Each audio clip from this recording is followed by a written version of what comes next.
Hello everyone, welcome back to my channel mathematics by Pavan Saxena. तो आज हम इस वीडियो में डिस्कस करेंगे चैप्टर नंबर 5 अर्थमेटिक प्रोग्रेशन के इंपॉर्टेंट टॉपिक्स।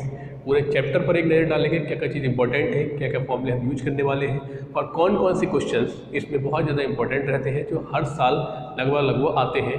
तो उन पर बेस्ड हम कुछ क्वेश्चन बताएंगे। एक PDF में आपके साथ शेयर करूँगा जो कि आपको वहाँ से उन इम्पोर्टेंट क्वेश्चन के बारे में आपको जानकारी देगी।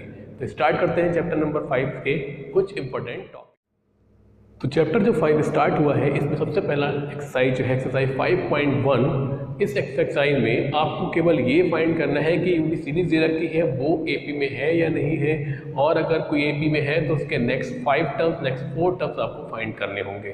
तो AP में कोई भी सीरीज अगर AP में है, तो जैसे कि अगर ये AP की जनरल सीरीज है a + t a + 2d a + 3d ... तो ये जनरल सीरीज है, जनरल टर्म्स है AP के जो हम लेट करते हैं। तो इसमें अगर ये AP में है तो इसका कॉमन डिफरेंस सेम होना चाहिए, means D1 second term minus first term, D2 third term minus second term. तो ये कम से कम 3 हम फाइंड करते हैं जो कि आपस में कैसे होना चाहिए, इक्वल होना चाहिए, जिससे कि ये सीरीज पता लगेगी कि वो AP में है या नहीं है। पहली एक्सरसाइज यहाँ पर कंप्लीट होने के बाद सेकंड एक्सरसाइज जो आती है वो आती है nth टर्म पर। इसी सीरीज को हम आगे ऐसे चलाते जाएंगे तो लास्ट में कहीं आपको देखिए फर्स्ट टर्म में D नहीं है, एक D कम है, सेकंड टर्म में एक D कम है, थर्ड टर्म में 2D है, फोर्थ टर्म में 3 है, 5 में 4 होंगी।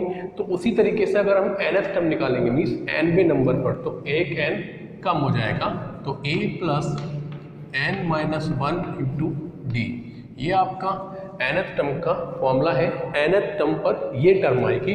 तो ये सेकंड इम्पोर्टेंट टॉपिक है, an = a + n - 1 × d। nth term को हम an से भी लिख सकते हैं, tn से भी लिख सकते हैं, और क्योंकि ये इस सीरीज का लास्ट टर्म है इसलिए इसे l से भी लिख सकते हैं। तो फॉर्मूला एक और उसको हम इंडिकेट कर सकते हैं 3 नंबर से, an से, tn से और l से भी। तो ये 3 फॉर्मूले बन जाते हैं। वैसे तो एक ही फॉर्मूला है लेकिन हम अलग अलग उसे इंडिकेट कर सकते हैं। इसके बाद अगर an, tn, l निकाल लिया है तो हमें आती है नेक्स्ट एक्सरसाइज जो है सम ऑफ n टर्म्स। जो सेकंड एक्सरसाइज है उसमें काफ़ी इंपॉर्टेंट क्वेश्चंस है जो कि टर्म से रिलेटेड है। अभी मैं आपको बताऊंगा आगे, जो कि हमें फाइंड करने होते हैं और 2 इक्वेशन बना के दे रखे होते हैं। मीन्स इस फॉर्मूले का यूज होता है। अब इसमें देखिए कितने नंबर आपको पता होना चाहिए, 1 2 3 4। तो पहला ही क्वेश्चन है, इसमें टेबल बनी हुई है, उसमें 4 में से 3 वैल्यू आपको दे रखी होंगी और आपको 4th वहाँ से फाइंड करनी होगी इसी फॉर्मूले में पुट करके। अब an की जगह लास्ट टर्म भी हो सकता है तो वहाँ पर आप l लगाएंगे। इसके बाद Sn का फॉर्मूला आता है, Sn = n/2। मीन्स अब हम इन सब का सम कर रहे हैं। सम करने का मतलब इन सभी के बीच में प्लस लगा हुआ है कॉमा की जगह। तो फॉर्मूला हो जाता है n/2 2a + n - 1 × d। ये होता है Sn का फॉर्मूला। और अगर यही फॉर्मूला आपको इसमें लास्ट टर्म दे रखा है, फर्स्ट टर्म दे रखा है और आपको पता है कि नंबर ऑफ द टर्म्स कितने हैं 10 20 50, तो आप ये फॉर्मूला भी यूज कर सकते हैं, a + l। ये आज का सेकंड फॉर्मूला है। फॉर्मूला कोई सेकंड नहीं है, इसी को तोड़ दिया है। देखिए यहाँ पर 2a है, इसको हम लिख सकते हैं a + a। यहीं से देखिए बना के दिखाते हैं, और बाकी जो नंबर लिखा हुआ है उसे हमने वैसे ही रहने दिया। और ये किसका फॉर्मूला है, l का, तो इसकी जगह क्या आ जाएगा, n/2 a + l। तो ये फॉर्मूला जो है Sn का है, इस तरीके से आता है, कोई नया नहीं है, वही फॉर्मूला है, मैं उसको कन्वर्ट कर दिया गया थोड़ा सा। तो ये Sn का फॉर्मूला है और an के फॉर्मूला है। अब इसके बाद जो नए नए फॉर्मूले बनते हैं जो इससे रिलेटेड नहीं है, थोड़ा सा इससे हटके हैं। लाइक एक इम्पोर्टेंट क्वेश्चन सबसे ज़्यादा जो कई बार आ चुका है कि 20 term from the end, last से 20 टर्म फाइंड करिए, लास्ट से 23rd टर्म फाइंड करिए। तो इसमें क्या होता है, इसमें क्वेश्चन थोड़ा सा चेंज हो जाता है, फॉर्मूला चेंज हो जाता है। हम कभी कभी ये फॉर्मूला लगा देते हैं लेकिन वो बिल्कुल गलत हो जाएगा। उसके लिए क्या होगा, फॉर्मूला लगेगा लाइक अगर लास्ट से एन टर्म फाइंड करना है 10 12, तो फॉर्मूला हो जाता है L minus n minus 1 into D. समझ गए? यहाँ पर अगर हमें निकालना है लास्ट से 20 टर्म, तो हो जाएगा A20 इक्वल्स टू, आपको लास्ट टर्म पता होना चाहिए क्या होगी, यहाँ पर 20 माइनस 1 इंटू डी, तो L माइनस 19D। तो इस तरीके से ये यहाँ से फॉर्मूला बन जाता है लास्ट से। ये सबसे ज़्यादा इंपॉर्टेंट है, इसे ध्यान रखिएगा, क्योंकि ये क्वेश्चन एक जरूर आता है कि लास्ट से अगर आपको बताना है कोई टर्म फाइंड करना है तो कैसे फाइंड करेंगे। अब आते हैं इनके इंपॉर्टेंट क्वेश्चन पर। मैं पहले एनसीईआरटी से बताऊंगा, फिर आपको जो क्वेश्चंस मैंने सेलेक्ट किए हैं वहां से बताता हूँ। पहले हम इसे थोड़ा साफ कर देते हैं।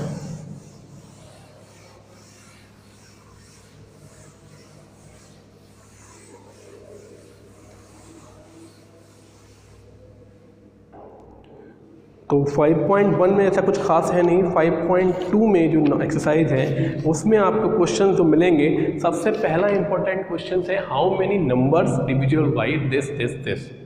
तो वहाँ पर क्या होता है, सबसे ज़्यादा इंपॉर्टेंट क्वेश्चन इसलिए बन जाता है क्योंकि ये क्वेश्चन आपको एन और कभी कभी सम भी पूछ लेता है, तो एस एन दोनों आपको फाइंड करने होते हैं। कितने नंबर डिविजिबल बाई 3 होंगे, कितने नंबर डिविजिबल बाई 7 होंगे, कितने नंबर डिविजिबल बाई 11 होंगे। एक क्वेश्चन में बता देता हूँ आपको, जैसे कि हाउ मेनी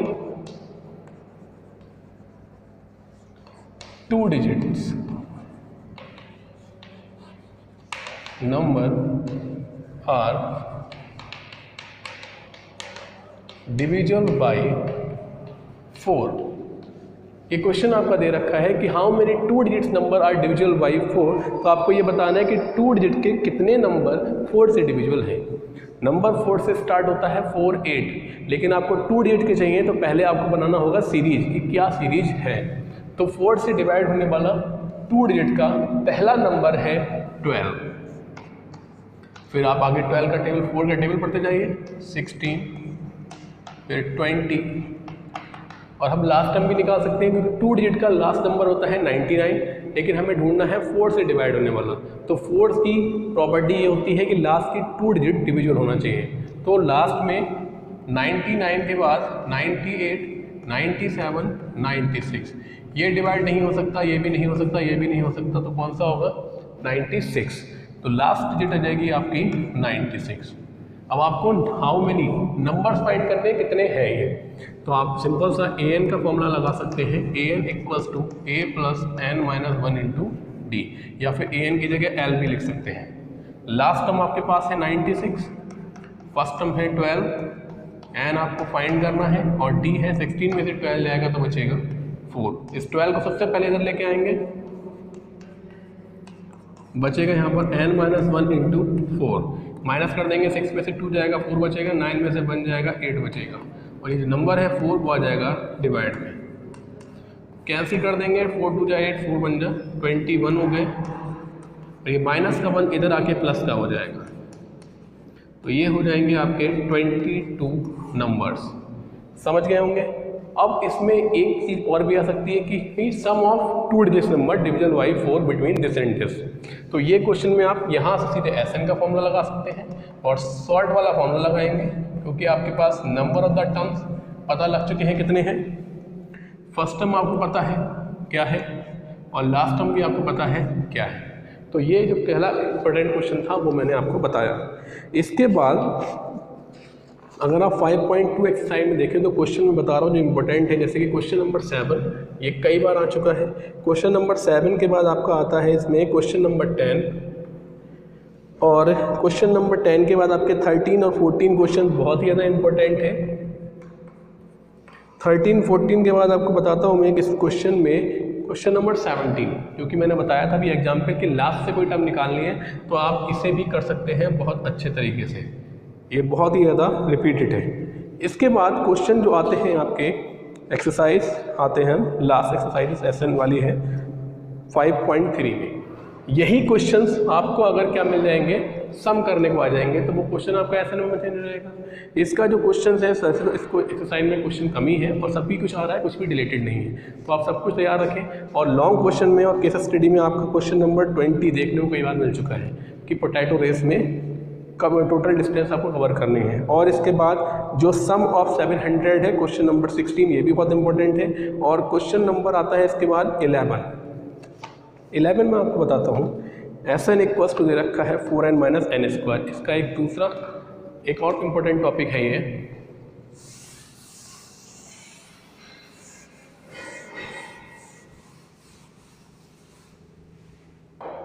कभी कभी आ जाएगा आपको कि एक एन टर्म दे रखा है an equals to 4n plus का 5 और आपको चेक करना है कि ये एपी में है या नहीं है। तो आप n equals to 1, n equals to 2, n equals to 3, 3 या 4 टर्म निकाल लेंगे। 3 या 4 टर्म निकालने के बाद इसमें आप क्या करेंगे, आप उसमें से कॉमन डिफरेंस निकालेंगे। कॉमन डिफरेंस सेम होगा तो एपी में होगा। इसके बाद अगर an ना देखें, Sn दे रखा है 4n minus N square, sum of N term से रखा है। आपको ये चेक करना है इसमें से कि क्वेश्चन दे रखा है एनसीईआरटी में और कई बार आया हुई है कि A1, A2, A3, A10 निकालिए, फिर Sn निकालिए, ये सब चीज़ें। तो देखिए सबसे पहले आपको यहाँ से S1 निकालना होता है। S1 में 4 इंटू 1 माइनस 1 का स्क्वायर, 4 बन जा 4 माइनस 1, तो S1 आ जाएगा 3। S1 का मतलब सम ऑफ 1 टर्म्स, तो एक टर्म का सम तो वही आएगा। इसका मतलब ये जो है सीरीज का फर्स्ट टर्म है, तो इसे आप A लिख सकते हैं। हमेशा ध्यान रखिए A ऐसे निकल के आएगा। फिर S2 निकालेंगे, S2 में जहाँ n है वहाँ 2 पुट कर देंगे, 4 इंटू 2 माइनस 2 स्क्वायर, 8 माइनस 4 और ये बचेगा आपका 4। तो S2 4 आ गया। आप इसे A2 मत कर लीजिए, S2 का मतलब सम ऑफ 2 टर्म्स, मतलब ये 2 नंबर का सम है। तो यहाँ पर हमें निकालना है कि A2, तो A2 के लिए आएगा टोटल में से पहला वाला नंबर माइनस कर दें, 4 माइनस 3, तो ये आ गया आपका 1। तो ये आ गया सेकेंड टर्म। इसमें क्या फॉर्मूला यूज हो रहा है, क्यों बताया जा रहा है? देखिए अगर आपका कहीं भी Sn दिया हुआ हो और आपको An फाइंड करना है, तो An फाइंड करने के लिए आप सिंपल लगाएंगे An equals to Sn minus 1। तो ये इम्पोर्टेंट है। इसमें Sn माइनस 1 पुट करके आप An या कोई सा भी टर्म यहाँ से निकाल सकते हैं। तो इस तरीके से आप किसी भी सम ऑफ n टर्म्स का जो नंबर दे रखा होगा वहाँ से A1, A2, A3 निकाल सकते हैं। और इससे रिलेटेड क्वेश्चन अब देखेंगे हम इस चैप्टर में, जो इंपॉर्टेंट क्वेश्चन है जो कई बार आए हुए हैं या इससे रिलेटेड भी आए हुए हैं। इस चैप्टर में से कुछ भी डिलीटेड नहीं है, सभी कुछ आ रहा है, तो कुछ भी छोड़ने की कोशिश ना करें। तो अब देखिए अब नेक्स्ट क्वेश्चन में।